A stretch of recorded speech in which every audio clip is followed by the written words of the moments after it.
do Rio de Janeiro, diretamente, uma carioca aí. Essa é a carioca, né? Que coloca pressão no Muay Thai. A gente precisa marcar mais uma live, viu, Renata? Tem muitos assuntos bacanas aí pra gente tratar. Letícia. Letícia é o nome da minha filha, Letícia, viu? Minha filha mais velha também se chama Letícia. Sheila Alves aqui com a gente. Boa noite, Sheilinha.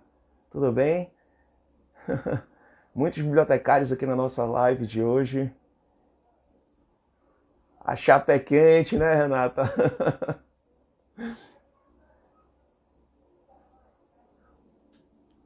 Marcelo Pinho, acredito. Boa noite, Marcelo, seja muito bem-vindo. Gente, manda uma mensagem para manda uma mensagem para Isabel para ela entrar na live. Eu acho que a Isabel ainda não entrou, ela estava só me aguardando. Deixa eu ver se eu consigo mandar uma mensagem aqui para ela.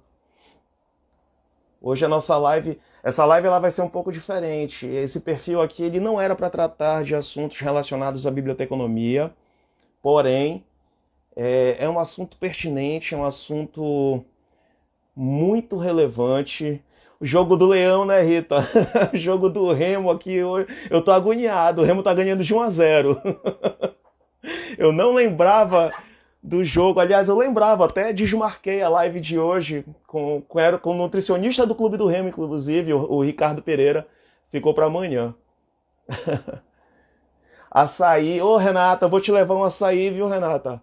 Eu vou levar açaí para você, açaí original. Esse açaí que vocês tomam aí no Rio é um açaí Nutella.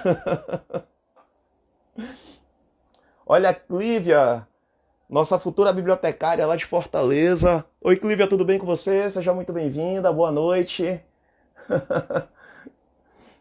A Clívia que ela vai adotar. Isabel Mendes entrou. Boa noite, Bel. Vou já te chamar aqui para a gente começar a nossa live.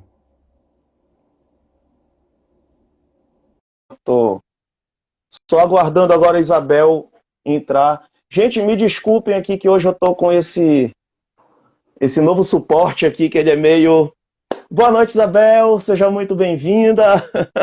Boa noite a todos que nos acompanham. Muito satisfação participar da tua live, Alan. Imagina, a satisfação é toda minha que vocês aceitem. Vocês sabem que a gente faz isso daqui de uma forma descontraída, mas com seriedade também. Não é à toa que tem vários bibliotecários aqui participando. A Renata Schirra, que é minha instrutora, minha professora, a amiga, uma pessoa que eu tenho o maior carinho, está aqui também participando, dando uma força para a gente. E hoje eu estava explicando para eles, Bel, que essa live aqui ela é um pouco fora da proposta desse projeto, né? Que a proposta era justamente trazer outras perspectivas diferentes da biblioteconomia, porque eu entendo que a gente já tem vários perfis que trabalham o assunto da biblioteconomia, porém, eu acho que é interessante a gente levar um pouco do trabalho do Conselho, principalmente nesse período que está chegando, que é um período de eleição, tem muito assunto para tratar. A gente está passando por um processo político também, né, que é muito difícil, muito delicado. A gente tem aí a lei de 2010 que ainda está com dificuldade. E, enfim, tem vários assuntos aí que você está a par, você vai colocar para todo mundo que vai estar aqui participando. Tem muitos bibliotecários aqui com certeza interessados no assunto. E, para começar, eu queria te dar uma boa noite, que seja muito bem-vinda. Uma boa noite para essa galera que está aí entrando, muitos bibliotecários. Isabel, se apresente para quem ainda por acaso não lhe conhece, para que a gente possa começar aqui a nossa live. Boa noite, companheiros, colegas de trabalho que estão me acompanhando aí. Quem me mandou um abraço, estou mandando um abraço também, tá? Eu sou Isabel Mendes, sou presidente do Conselho Regional de Biblioteconomia do Pará, Amapá e Tocantins, que é a segunda região, né? E nós estamos nessa gestão, né, da 18ª gestão, fazendo um trabalho bem atuante em relação à biblioteconomia, em relação a vagas, né, para bibliotecários escolares, né, porque a Lei 2244 ela já expirou o prazo, né, foram 10 anos, né, que a gente tem tentado, né, com muito esforço, né, fazer com que os municípios, as escolas particulares entendam a importância da biblioteca escolar, né. Nós temos, como eu te falei, né, a Lei 12.244 foi criada em 2010, porém essa lei ela tem uns problemas, sabe? Porque a gente falando sobre a questão dos livros, né? Falando sobre a importância da biblioteca e tudo mais, eles colocam que tem que ter garantir que o bibliotecário trabalhe nesse espaço, né? Mas, porém, ele dá um prazo, mas não dá sanções, né, para que sejam implantadas, para que tenha um incentivo de implantação, né? E nem também subsídio não fala nada, ela é um pouco vazia, essa lei, né? Ela traz a importância, traz a questão do livro, traz a questão do bibliotecário, mas não dá esse subsídio importante para que a lei, ela, vamos dizer assim, pegue. Né? E aí, em contrapartida, em 2018, lançaram uma PL, que é a PL 9484 de 2018, né? Que fala, né, que dá um apanhado mais geral e mais completo, né, do que seria a biblioteca escolar, né? E também traz menções de sanções, né, para aqueles municípios, para aqueles estados que não implantam a biblioteca escolar, né? Nos municípios, a gente tem travado essa batalha para que seja implantado, mas por conta, né, de não ter essa questão da sanção, também nem uma questão de um subsídio, né, que traga, de fato, essas bibliotecas, elas sejam criadas, né? Uhum. Fica muito vago para a gente ainda, né? E é por isso que, inclusive, nesse projeto de lei, né, que está se tentando se encabeçar lá, né, no Congresso Nacional, ele dá um prazo até 2024 para que os estados e municípios se adequem. Eu já acho que 10 anos já se passaram e já foram longos demais para que essa realidade seja, né, de fato implantada, né? Essa PL ainda não passou, ainda não está vigorando, porque é um projeto de lei, ainda não chegou à lei. Então, vou só arredar, para mim parece que está normal. Fica muito complicado para a gente, de fato, né? Assim, a gente tem que todo dia tá no Ministério Público, entendeu? Tá em outras esferas, sensibilizando os parlamentares do nosso estado e dos outros estados também, né? O Conselho ele tem 2 delegacias, uma no Amapá e outra no Tocantins. As delegadas procuram estar sempre dialogando com os parlamentares de lá, também nós daqui, né? E também em relação ao Ministério Público também, lá em Macapá, a gente já conseguiu aí, né? Na verdade, está em Macapá. Eu tô em Belém hoje. Em Belém? Tô em Belém. Pois é, mas em Macapá, né? Sim, nós temos uma perspectiva de ter, pelo menos, as bibliotecas já estarem, né, pelo menos com o sistema de bibliotecas, né, porque esse é um outro problema, né, que nós temos, os sistemas de bibliotecas. Em cima dessa questão que eu fico observando que muitos dos nossos colegas costumam reclamar. Aquela reclamação que a gente ouve eu acho que desde quando o conselho foi implantado, né? Desde quando você tem que ir pagando anuidade, a gente ouve a reclamação com relação à atuação do conselho. Então, para que a gente possa ter um pouco mais de, não sei se transparência, mas eu acredito que a atuação do conselho junto aos deputados, no caso são os deputados estaduais e federais, que precisam ser acionados para que essa lei seja atendida, para que a gente possa dar seguimento, enfim. E tem a questão também da interpretação da lei, porque do meu ponto de vista, eu acredito que quando o cara não quer fazer uma coisa, ele aproveita qualquer brecha para não fazer. E por outro lado, Verdade. a gente precisa entender também que o conselho precisa estar atuando, né, de uma forma mais eficiente para que esses deputados sejam acionados, para que eles entendam a necessidade do cumprimento dessa lei. Porque a gente ter a quantidade de escolas sem biblioteca, muitas vezes, e sem bibliotecários, é o mesmo que você tá com uma escola pela metade. Você procura qualquer escola, em qualquer, tanto seja no Pará, no Amapá ou no Tocantins, você procura uma escola pública, você tem biblioteca, mas dificilmente você encontra bibliotecário.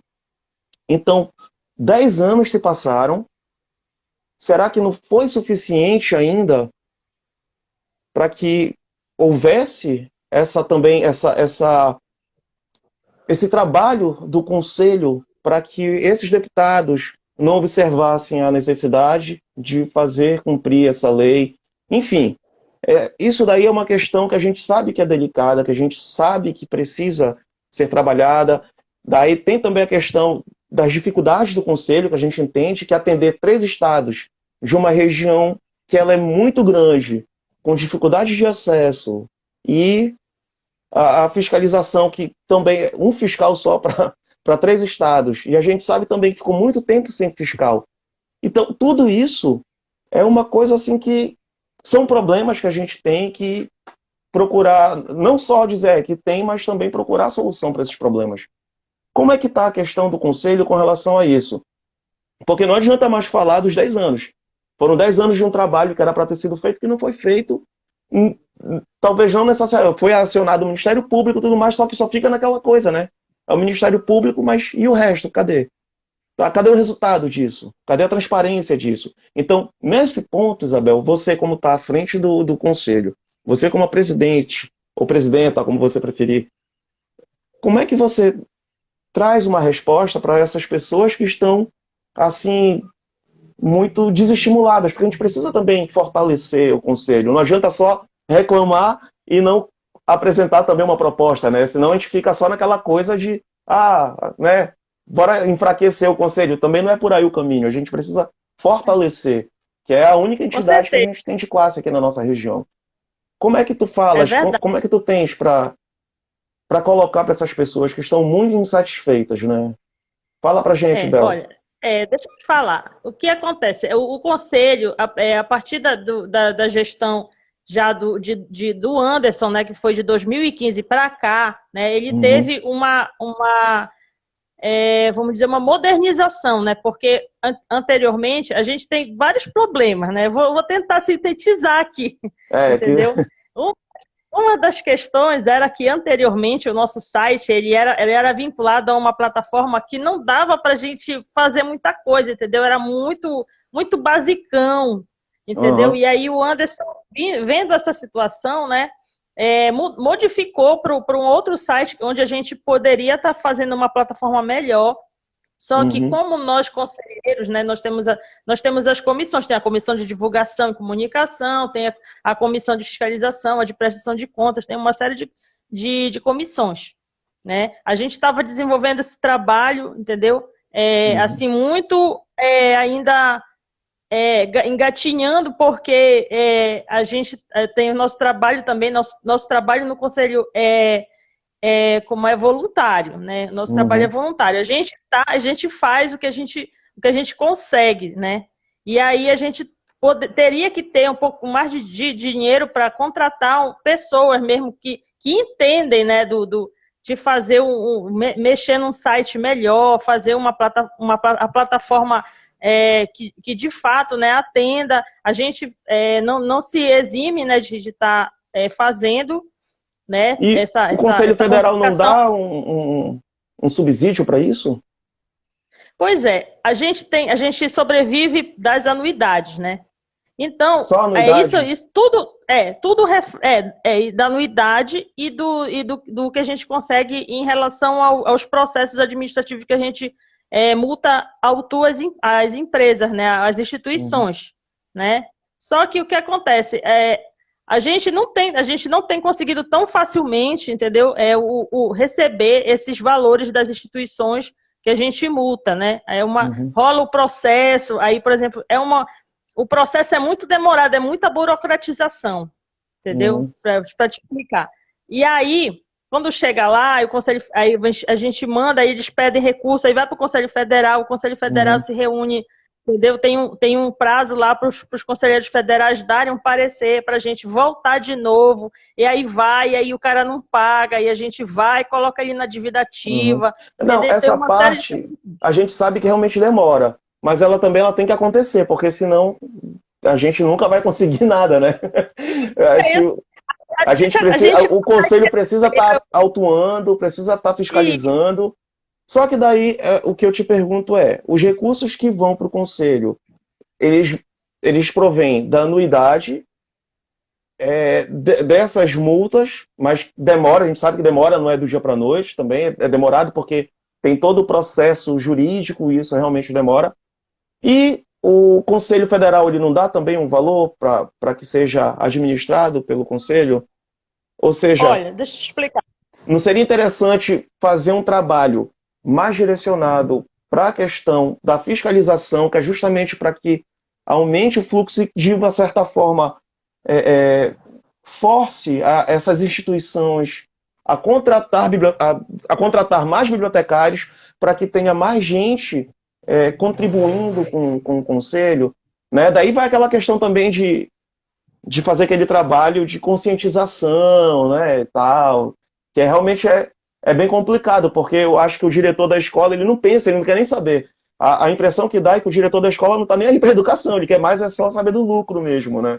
Então, É a tem tudo comercialização, né? isso.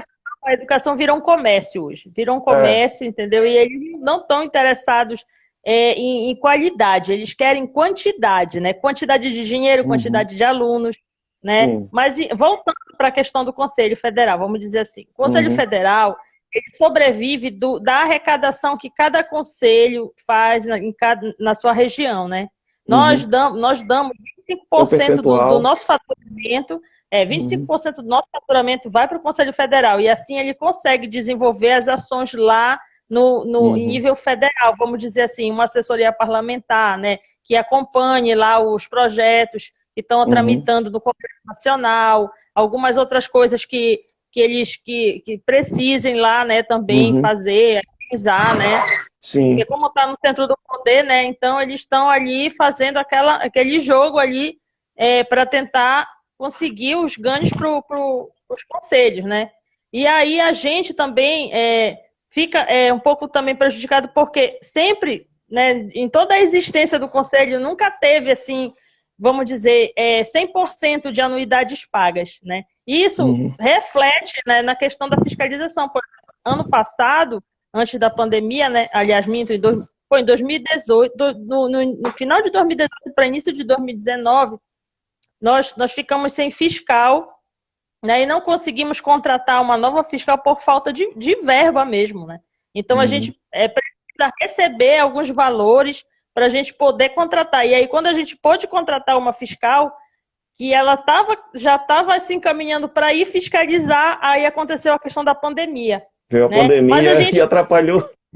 atrapalhou em certa parte, né? Porque a gente não está podendo fazer as fiscalizações em loco, né? Uhum. E aí, também em contrapartida, a gente ainda está na expectativa de receber do Conselho Federal um dinheiro que é para fiscalização nos estados, né? Por exemplo, aqui no interior do Pará, porque na gestão do Anderson nós conseguimos esse fundo, que é o PAFIS, que é um fundo para fiscalização, né? Que o Conselho Federal ele dá para os conselhos para que a gente consiga, né, fazer esses locais que ficam mais distantes da nossa localidade central, né? No caso, nós estamos em Belém do Pará, né? Na sede é em Belém, e aí tem Uhum. as regionais, né? Tem o Amapá e o Tocantins, as delegadas, né, que fazem tudo, né, para tentar que sensibilizar os gestores, né? E aí, na gestão do Anderson, foi feito as fiscalizações do Amapá e no Tocantins, né? Aí, Uhum. esse ano, com a liberação desse recurso do Conselho Federal, nós vamos fazer os interiores do Pará, né? Que é Santarém, Paraopebas, Marabá, esses municípios que têm uma renda per capita maior e que a gente tem maior possibilidade de conseguir que a lei seja cumprida, né? Através das fiscalizações. Eu sei. Né? Porque a gente, esse ano e o ano passado, nós enviamos vários ofícios, entendeu? E nas oportunidades que eu tive, também conversei com gestores para que eles se sensibilizem, né, em relação à biblioteca escolar. Né? Pois é, Mas nesse aí, ponto que eu acho que, assim, antes... Deficiência tem um fiscal.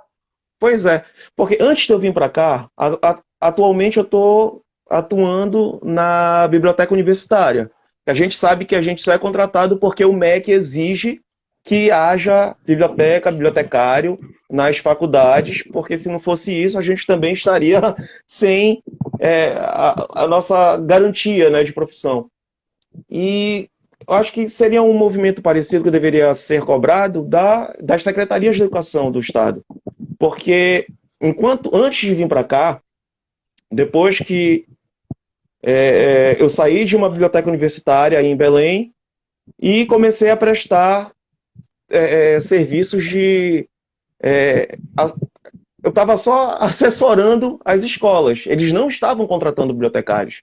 Porque, segundo os gestores, né, os diretores dessas escolas, eles disseram que a SEDUC te cobra, no caso, as escolas de terem bibliotecários, porém, que não precisa contratar. Olha só o absurdo. É um trabalho que acaba sendo terceirizado. Tu não tem garantia nenhuma, tu não tem carteira assinada, é só um contrato assinado e, sabe, que se dane. Tu cobra lá a tua carga horária, né? Tu presta um serviço como se fosse... A gente é profissional liberal, né? Mas sem garantia nenhuma, cara. Eu fico observando assim, pô, mas como é que tá? Como é que tá essa situação? Porque daí a colega aqui, que é lá de Fortaleza, falou que tá até assustada agora. Mas a realidade aqui da nossa região norte, tá? Aí eu acho que em Fortaleza o negócio talvez esteja um pouco melhor.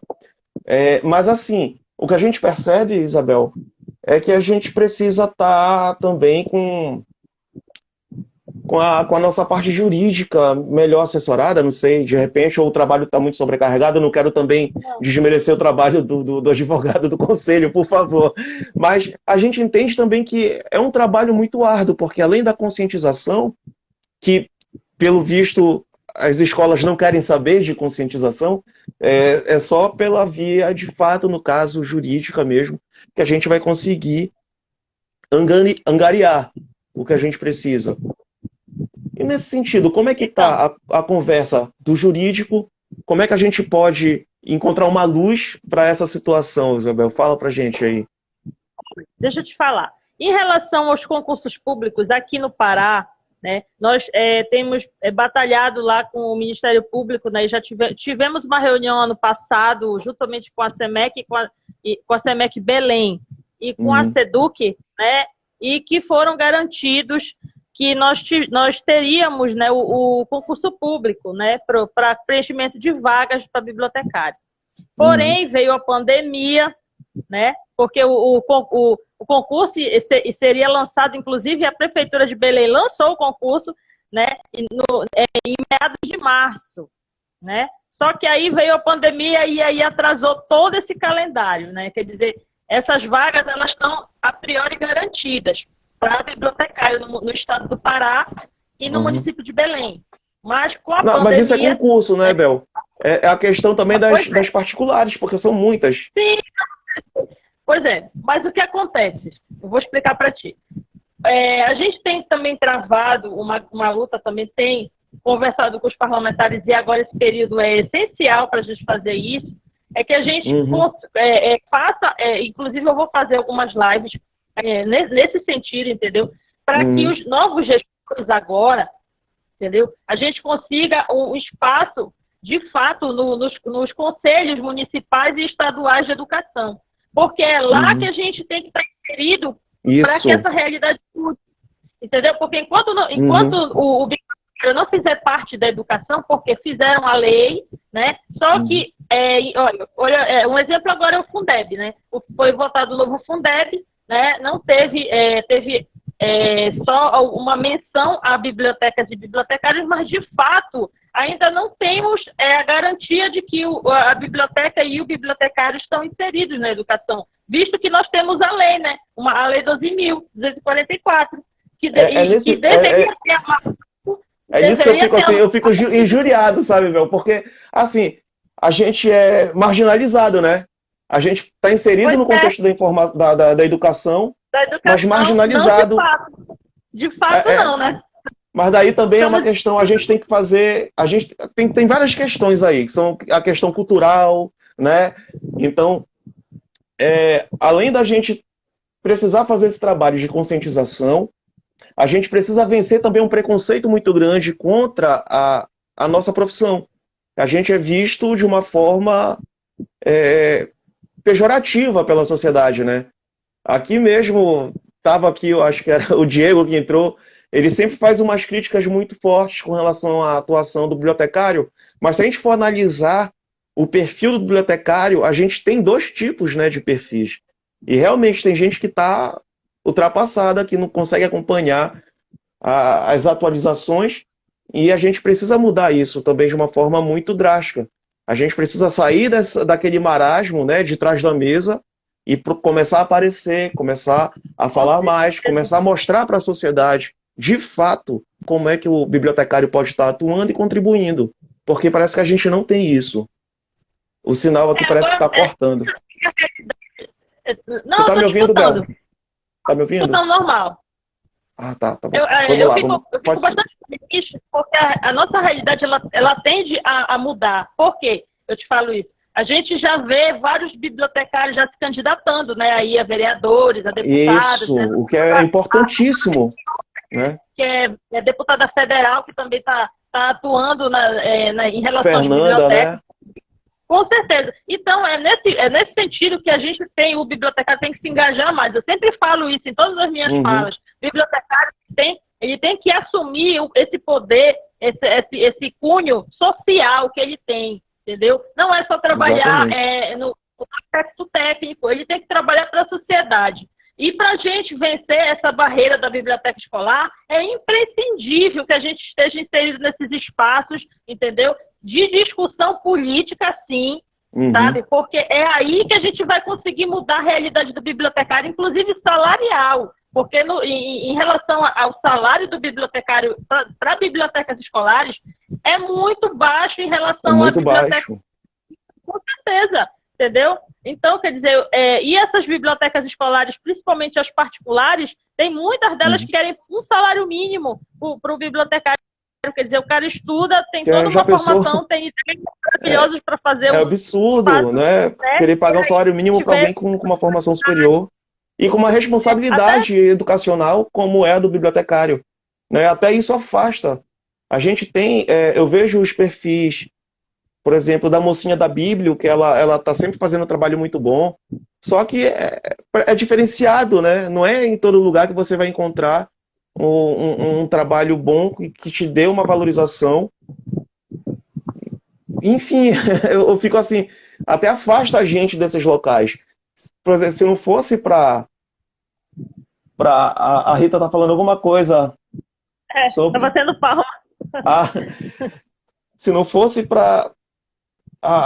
se não fosse a gente pegar várias escolas, daí aquele caso que eu te falei, eu tive que trabalhar em várias escolas para conseguir fazer um salário que desse para me manter o mês, né?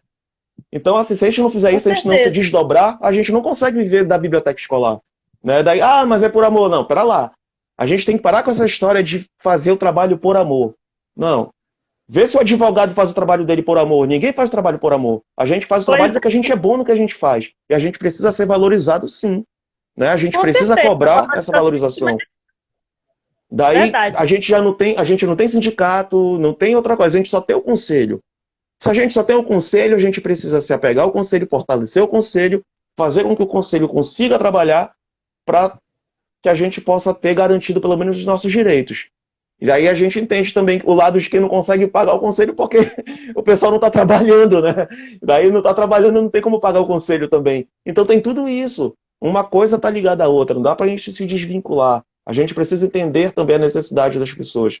E eu entendo que é muito difícil, deve ser muito difícil ficar à frente de uma instituição do jeito que vocês trabalham, de uma forma que, sabe, voluntária, como vocês colocaram, mas, por outro lado, se a gente assumiu esse compromisso, a gente precisa vestir a calça e ir para cima. Eu sei que você é uma pessoa muito virada, que eu conheço, te conheço pessoalmente, sei que você é uma pessoa que, quando veste a camisa, vai mesmo para a luta.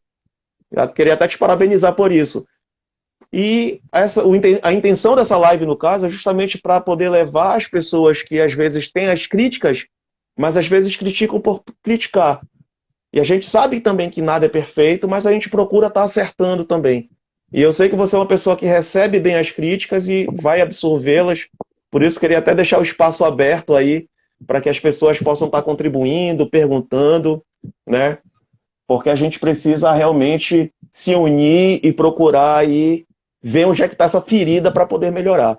Então, Bel, desculpa se eu te cortei, mas continue, que não sei se você perdeu aí a ideia, não perca a linha de raciocínio, continue. Mas é isso, entendeu? Eu acho que está faltando, na verdade, é mais engajamento da classe mesmo, entendeu? Porque a gente vê, por exemplo, os professores, né? Eu, enquanto eu sou bibliotecária escolar, né? Trabalho na SEMEC, aqui de Belém, né? E também sou bastante criteriosa em relação às críticas que eu faço em relação ao município de Belém, porque eles, hoje, nós temos só 5 bibliotecários na rede municipal, né? Nós, temos um sistema de bibliotecas, mas os outros municípios, como Ananindeua e a região metropolitana, e os outros municípios, né, que a gente tem, tanto no Pará, no Amapá e no Tocantins, não tem sistema de bibliotecas, né? Nós temos essa situação que empaca na hora da gente estar solicitando aos gestores que eles implantem bibliotecas escolares, né? E aí tem essa dinâmica deles, né? Sempre de estar colocando os professores readaptados, professores que não podem, por algum motivo, estar em sala de aula, vão para a biblioteca, né? E aí, quando a gente vai para os outros estados, né? A gente observa que, às vezes, os professores ficam assim, com um certo receio enquanto a nós, bibliotecários, porque para eles nós estamos querendo tomar o lugar deles. Na verdade, a gente não quer tomar o lugar deles, a gente quer trabalhar com eles, né? A gente está querendo fazer a educação com eles, juntamente com eles, não é tirar o lugar deles, a gente só quer garantir o nosso lugar. Na verdade, eles que estão tirando o nosso lugar, que eles não estão no lugar deles. O lugar deles é na sala de aula, né? Na sala de aula, né? Mas que fique bem claro isso. A gente não tem raiva de vocês, a gente quer trabalhar com vocês, mas vocês precisam respeitar de qualquer forma, é muito o espaço do bibliotecário, cada um no seu quadrado, né?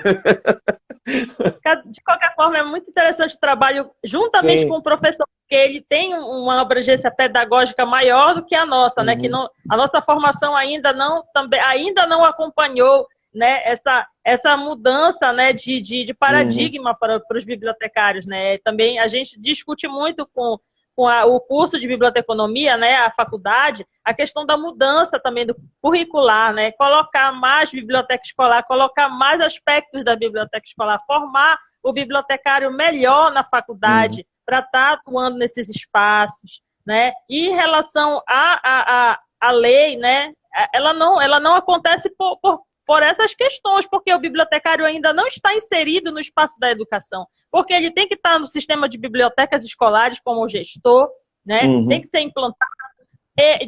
Primeiramente, nós temos que fazer esse grande esforço, né, nesse período agora eleitoral imprescindível, da gente conseguir que seja mudada a resolução que tendo dos conselhos municipais e dos conselhos estaduais, porque é ali que está o problema, que trava. Que fica entravando, né? Essa primordial. Hoje, nos conselhos municipais e estaduais, né, nós vemos que o lobby das escolas particulares é fortíssimo, né? Aqui em Belém eu tenho essa experiência, né? Quando a gente vai conversar com a diretora do Conselho Municipal e o Conselho Estadual, a gente vê que é uma pessoa, né, que é inclusive é a mesma pessoa que está ali porque é presidente do conselho das escolas particulares, tomou conta do conselho municipal, do conselho estadual. A mulher tem cargo na escola Bosque, tem cargo não sei onde, quer dizer, ela tem uns 5 cargos, né? E tudo no lobby das escolas particulares. Então, né, eles não estão querendo gastar dinheiro, eles estão querendo ganhar. Não. Então, quanto menos tiver, né, cobrança do lado para eles, né, a gente foi lá, a gente ficou horrorizado quando a gente foi para uma reunião lá, que ela disse, mas tu tem que me entregar um relatório dizendo quantos bibliotecários, quantos alunos, quantos livros, quantos... Não, mas isso aqui já está em lei. Está aqui. Uhum. E aí eles ficam rodeando, fazendo milhões de rodeios para não garantir, né, que o bibliotecário esteja lá. Inclusive, eu já recebi bastante denúncias e a gente está apurando isso, já foi enviado para o Conselho Federal, que tem gente lá dentro do Conselho Municipal que orienta que essas escolas que precisam do aceite para funcionar, né, do alvará para funcionar, porque a escola só funciona se tiver uma biblioteca escolar, porque isso é previsto em lei, né, lá no MEC, né, inclusive. E o Conselho Municipal Estadual acompanha, né? Eles orientam que se faça um contrato, como tu bem falaste, né? Faça um contrato. É a situação que eu te falei. Tenha o nome da pessoa lá responsável, mas na verdade não existe, né? Então a gente tem que começar a combater isso da gente, da nossa classe mesmo, porque como é que a gente vai querer, como é que a gente quer garantir um emprego se a gente vende o nosso nome somente para uma implantação de uma biblioteca? Não, e tem aquela questão da sobrevivência também, né, Bel? Pois eu sei. Eu sei, isso, mas porque eu fiquei revoltado justamente pelo fato de estar precisando e ter que me subjugar a isso, tá entendendo? É revoltante, revoltante. Mas porque, na verdade, é uma coisa que vai aparecer aqui e ali, não é uma coisa que vai te garantir um ganha-pão de todo mês. Não, a gente não tem direito nenhum, não tem nada, é só, sabe, ali, aquilo, acabou e pronto. É por isso que a gente tem que estar inserido lá nesses espaços para coibir esse tipo de prática e exigir, entendeu? Que os bibliotecários sejam contratados, entendeu? De forma correta. Aí que é a questão da falta de união da categoria. Porque daí, ao invés de ficar fazendo briga e racha, como acontece em alguns grupos que a gente sabe que acontece isso, deveriam se unir para conseguir eleger aqueles parlamentares que têm um compromisso com a categoria, parar com essa coisa de, não sei o que, direita, esquerda, isso é uma babaquice, é uma coisa idiota. Não é assim que política funciona. A gente precisa se organizar e ficar perto, sim, de quem está ali, mostrando um compromisso com a gente. Né? Porque tem. Com certeza. Porque tem. Agora o que falta é a gente eleger. Não adianta eleger só um também, a gente tem que eleger vários, porque tudo é votação. Então a gente precisa amadurecer dessas coisas para que a gente consiga estar colocando parlamentares que vão estar ali contribuindo com a nossa categoria. Né? Que tem aquele compromisso com a educação, que tem um compromisso com as categorias que trabalham com a educação, e a gente, quanto bibliotecários, precisamos aparecer para essas pessoas também, mostrando a importância que a gente tem para a educação. A gente está vivendo agora um dos piores períodos políticos, justamente por conta da falta de informação. E tu falar de informação e não citar bibliotecário, tu já está mostrando aí um abismo absurdo que existe com relação à educação. Agora, tem uma coisa que você me falou também aí, que eu fiquei muito interessado, com relação à formação do bibliotecário, né? Essa questão de mudar paradigmas é urgente. E como é que está eu tô afastado da academia. Se algum dos professores assistirem aqui, eu não tenho raiva de nenhum de vocês, tá? Por favor. Eu queria... Adoro vocês, tá? Graças a vocês que eu tô aqui. Mas assim, como é que tá a questão da conversa do conselho com a academia? Como é que tá? Tem alguma conversa? Porque até a última vez eu soube que estava sendo feita, né, uma mudança na grade curricular, alguma coisa assim. Só que eu não acompanhei. Sim. E como é que tá agora isso? Você tem alguma informação pra gente? Assim, de tempos Só em abrindo tempos, parênteses, né, a academia... pra gente voltar. De tempos em tempos a academia ela procura mudar sua base curricular, né, atendendo também as novas qualificações, né, do bibliotecário. As diretrizes, né? E é isso. E aí tá tendo essa conversa, né? Agora foi parada por conta da pandemia, né? Mas no início do ano a gente, inclusive, foi até convidado para participar lá do debate sobre a nova grade curricular, né? E a gente colocou, né, essa deficiência que deveria ser aumentada, essa questão do currículo aumentado para a biblioteca escolar, né? Só que.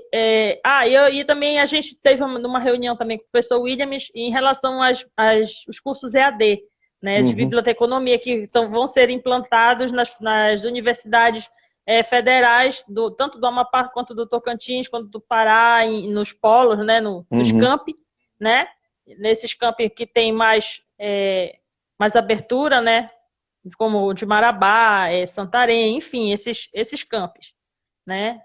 Na UFOP, inclusive, já teve conversas também para a gente implantar um curso de biblioteconomia, né? Só que aí, como eu estou te falando ainda, quando foi março, né, a gente teve até uma alegria, né? Porque o Williams falou que já tinham liberado a verba para implantação, mas aí, né, com a história da pandemia, tudo atrapalha. A pandemia veio e atrasou tudo, né? Essa pandemia atrasou, né? Porque uma das desculpas, né, de não serem implantadas as bibliotecas num âmbito maior é que não teria bibliotecário suficiente para atuar. Isso aí é uma grande falácia. Sinceramente, é uma grande falácia. Porque a partir do momento que tu abre o edital de concurso, vem gente do Brasil todo fazer. Claro, então, e aí até as tu faculdades tem bibliotecário suficiente, sim. É uma desculpa esfarrapada essa. Não existe isso. Agora, é interessante também a gente colocar, abrir mais espaços, né? Essas instituições de EAD vão ajudar muito, principalmente para as pessoas que moram mais distante, né? Que não podem estar nos grandes centros. É até uma forma do conselho estar atuando lá nos interiores. Ó, tá aqui, já tem formação para bibliotecário. Você pode colocar aí, quer colocar o professor? Coloca ele para fazer o curso, então, de biblioteconomia. Faz ele ter a outra formação. E com relação a essa questão da formação, a gente se forma bacharel, né? Agora, assim, um dos professores que eu vejo fazer muitas críticas, né, com relação a essa questão da biblioteca escolar, o professor Luiz Milanese, né? Ele já falou com relação a isso uma vez, da gente precisar mudar a nossa formação, ter um olhar mais cuidadoso, mais atencioso para o lado da formação do bibliotecário escolar, que é o básico, né? É aquele que deveria ter um investimento muito maior. Será que não seria interessante também da gente verificar essa questão, formar, além de bacharéis, pessoas com licenciatura também, porque no final das contas é o que a gente acaba assumindo muitas vezes, principalmente quando a gente vai para o interior, a gente acaba assumindo turma também, e tem um trabalho muito pedagógico ali. Eu já trabalhei não na escolar, mas quando assumi a biblioteca pública, lá na cidade de Cachoeira do Piriá, eu tive que desenvolver trabalho com as escolas que eu era praticamente o professor. Eu já peguei até aluno pequenininho assim para fazer trabalho junto com eles. Então, assim, a gente vai conhecendo as realidades dessas localidades e se depara com muitas situações onde o bibliotecário acaba assumindo o papel do professor. Então, é interessante que a gente tivesse, já na nossa formação, um preparo um pouco maior para isso. Houve alguma conversa nesse sentido, Isabel? A gente teve alguma coisa nesse sentido para estar ali mudando um pouco também o perfil do bibliotecário, dando ênfase à questão dessa questão escolar, que eu acho que é o fundamental, principalmente por conta da lei, né, de 2010. O que acontece? Nós tivemos uma reunião virtual no início desse mês, agora com o Conselho Federal de Biblioteconomia, né, onde nós estamos trabalhando na questão de um decreto, né, que regulamenta a lei, que é a 4.084 de 62, que é a lei que rege a profissão de biblioteconomia, né? E esse decreto que foi pedido pelo Ministério da Economia, né, o Paulo Guedes, ele pediu, né, que todos os conselhos revissem, né, os seus decretos, aliás, as suas leis, né, E aí Uhum. se está trabalhando nesse decreto que ainda não tem número, porque ainda vai ser enviado, né? E aí a gente se debruçou semanas observando o que a gente poderia mudar, e aí surgiu essa preocupação de, mas a gente vai colocar só bacharel em biblioteconomia, não vai colocar licenciatura. Só que essas discussões, elas têm que ser, não podem ser coisas muito rápidas, elas precisam Precisa de uma tempo, atenção. precisa de uma atenção, entendeu? Para não misturar as estações, tu tá entendendo? Porque Sim. de repente muda entendeu? Para licenciatura. Então, tem uma série de coisas que é necessário um tempo maior de graduação para te fazer isso, né? Uhum. Porque a nossa graduação, ela é bacharelado, né? O bacharelado tem 4, 5 anos de duração. Então, se a gente fosse aumentar para a licenciatura, teria que aumentar a grade curricular. Então, é um debate que ainda tem, né? Muita Eu coisa acho, Isabel, que não necessariamente aumentar, porque se a gente for pegar a nossa grade curricular, justamente a questão do rompimento de paradigmas, de repente está aí.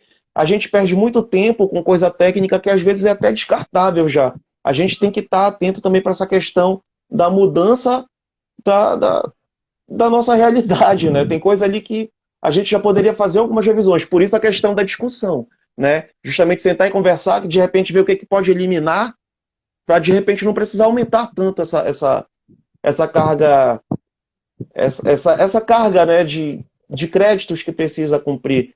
De repente a gente pode abrir mão de certas coisas que já estão obsoletas, que se a gente parar para pensar, tem coisa obsoleta na nossa grade curricular. Não sei agora. Os professores aí que tiverem, vocês podem trazer aí para a gente aí as atualizações. Já mudou bastante. Mas te falando já mudou bastante.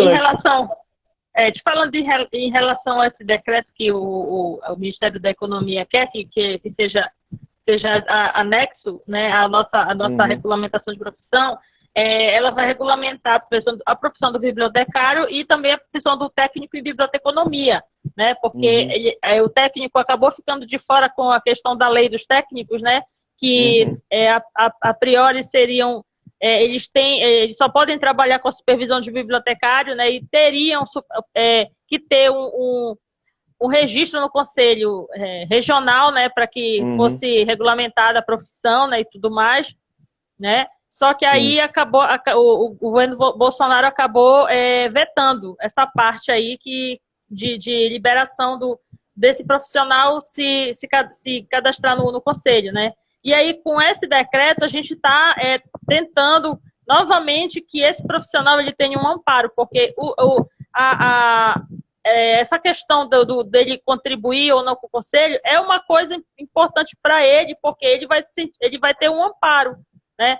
Já que hoje a gente tem esse grande problema, né, na mercantilização da educação, com tantos contratos aí terceirizados, né? A gente sabe, né, que tem muitas empresas ganhando muito dinheiro com essa questão da terceirização, e aí o trabalhador muitas vezes sem direito algum, né? Então, se tiver um conselho que ampare a sua profissão, pelo menos ele vai ter uma garantia de alguma coisa. Né? Então, é nesse sentido que a importância do conselho também é fiscalizar para que abram-se mais vagas para bibliotecário, né? E também para garantir o seu trabalho, né? Enquanto e zelar por esse profissional enquanto ele estiver ali naquele local de trabalho. Né? Certo que tem muitas coisas que a gente não pode atuar como assim, direitos trabalhistas, a gente não pode porque a gente não é sindicato. Mas exatamente, em relação é isso que as pessoas não entendem, né? A necessidade das entidades de classe. As pessoas pensam que o conselho tem o papel, além de fiscalizar, atuar como sindicato. Não é assim que a banda toca. As pessoas não... Eu acho um absurdo o bibliotecário não conhecer conceito básico de... Putz, dá até raiva, vergonha. Mas ainda bem que não é só a gente que passa essas vergonhas aí, que tem muito advogado aí que é contra direitos humanos. Mas assim... É interessante que você falou essa questão do sindicato, a gente está sem sindicato de fato, porque não existe sindicato, o sindicato tem que ter CNPJ, tem que estar tudo regulamentado de jeitinho, bonitinho, a gente não tem isso. E se tivesse, talvez as pessoas não pagariam, né? Tem uma mentalidade que a gente precisa vencer também, que é essa questão de, não vou pagar, porque Pô, meu amigo, tu não tem um salário bom porque tu não tem sindicato, cara. Deixa de ser, sabe, cabeça dura. É difícil fazer as pessoas entenderem isso. Parece que eles querem assim, não, bora fazer conscientização, meu irmão. Bora amadurecer. Não é assim que a banda toca, cara. A gente está aí com a dificuldade de fazer cumprir uma lei, justamente porque esses grupos não querem estar pagando, né? Não querem estar investindo no profissional que somos nós. Imagina se ele vai querer pagar um salário digno para ti.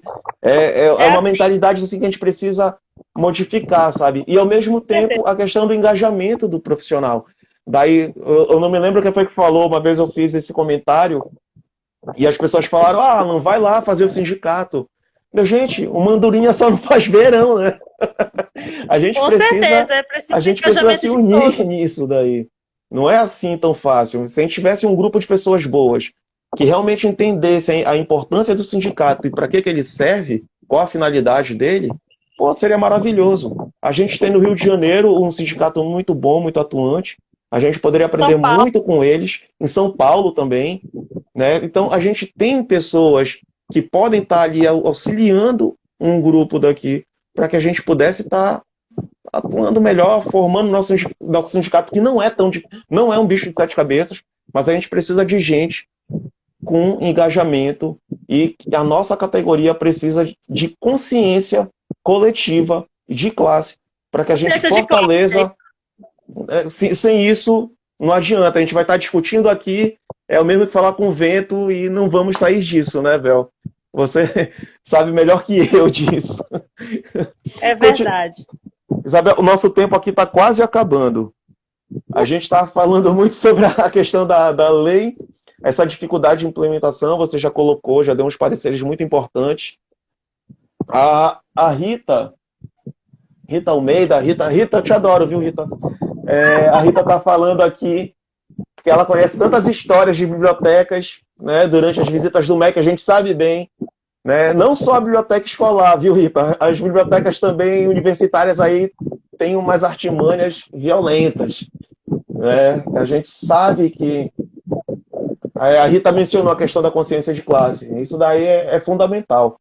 Isabel, tinha mais um assunto que eu queria tratar contigo, mas eu acho que o nosso tempo não vai dar.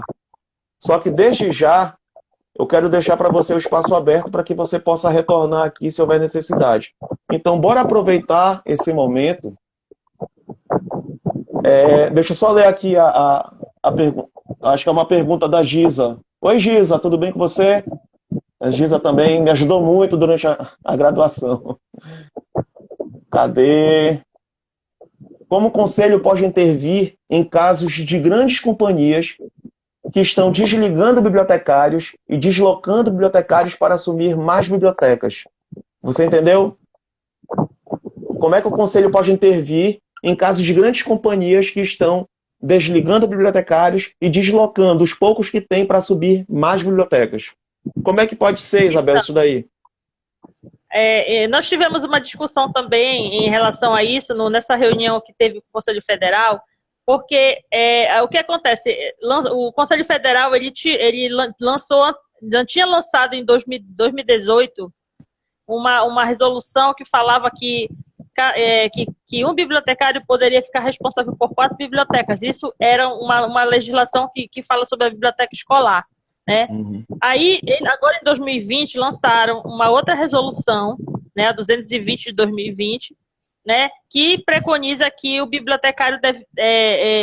não deixa também claro, porque isso a gente debateu lá com ele, porque não deixa bem claro que é um bibliotecário para cada biblioteca, ou pelo menos uma biblioteca, né, Uhum. um bibliotecário, né? Isso aí tem que ficar claro, porque os jurídicos dos municípios, das instituições, elas pegam os detalhes, né? Uhum. Então, inclusive, a gente também denunciou o fato, né, de que muitas escolas e muitas faculdades aí estão se amparando nessa lei para estar fazendo uma coisa que é ilegal, porque a lei ela fala sobre biblioteca escolar, né? Uhum. Em relação por exemplo, o caso, né, do SESC, SESI, né, que demitiram em massa, né, Foram muitos demissões em massa. bibliotecários no Brasil, né? A gente tá atuando também em relação a eles. A gente, inclusive, está conversando agora nesse período,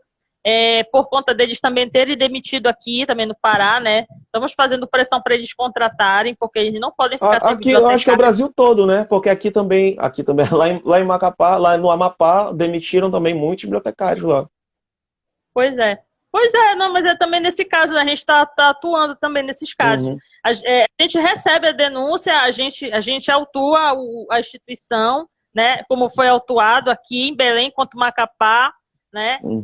Que ocorreu os casos, né? A gente está tomando o pé da situação e fazendo e levantando nesses casos e autuando as instituições, né? Porque eles não podem ficar sem bibliotecários. Então, reabrindo aos poucos, né? Agora, né? Tem uma previsão aí maluca, né? Para setembro voltar a funcionar, né? A gente quer e não quer, né? Que volte porque é um risco É para um a risco, saúde, né, né? que a gente acaba correndo.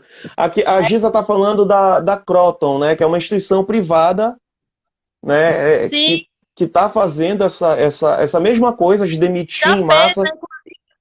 Foi antes da pandemia que eles demitiram em que eles massa. demitiram. Demitiram. A gente entrou também com um processo contra eles, né?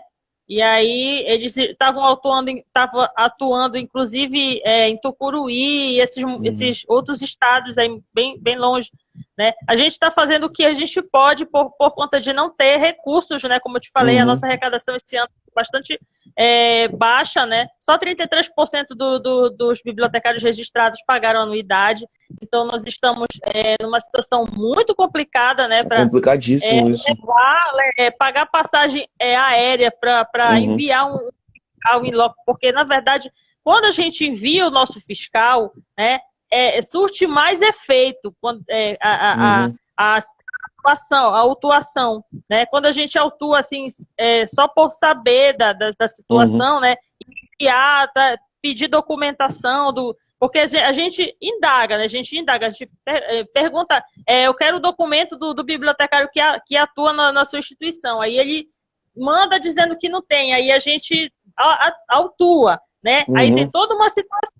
Agora, se o nosso fiscal de fato tivesse lá, aí seria uma outra realidade também, até porque ele poderia explicar melhor, muito melhor ter uma pessoa ao vivo te explicando a importância de tu ter um profissional lá do que um simples papel, né? Porque a gente escreve, por mais que a gente escreva, não é a mesma coisa que a gente está falando, né? E aí, Exatamente. é nesse sentido que o meu sonho, e o sonho acho que de qualquer conselheiro que assume um conselho regional, seria que cada estado tivesse o seu fiscal, mas para isso é preciso de dinheiro, preciso verba para a gente conseguir manter questão salarial do nosso profissional, as Uhum. passagens aéreas, estadia, alimentação, transporte. Então tem uma série de custos, né? Bel, eu Que vou só te cortar aqui, porque o reloginho já apareceu, tem 10 segundos, vai cair a live.